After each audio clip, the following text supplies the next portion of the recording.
Hello, I'm Barbara Serra. You're watching Al Jazeera live from London. Also coming up on the programme. Hello there, I'm Barbara Serra in London. These are the top stories on Al Jazeera. The United Nations is describing the treatment of the Rohingya minority in Myanmar as nothing short of ethnic cleansing.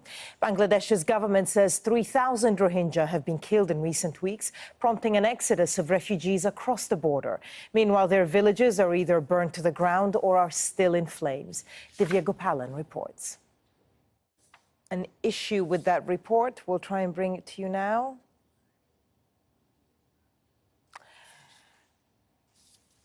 Apologies, let me just bring you some of the day's other news.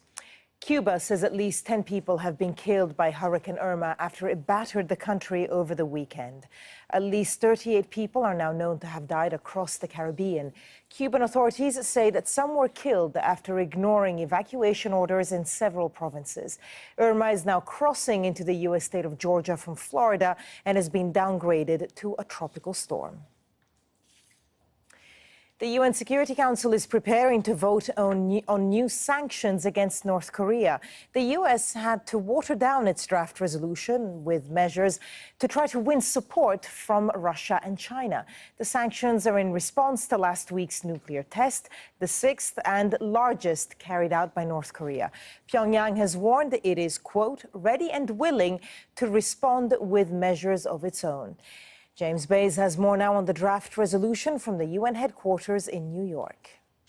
It's threatening to dissolve the main opposition party if it continues to support its leader, who is under arrest. Kem Sokha faces treason charges over an alleged plot to take over power with American help. He's the only serious election rival to Prime Minister Hun Sen. Somalia's army says at least 10 of it's in search of Putin's Russia. I'll have more news in half an hour.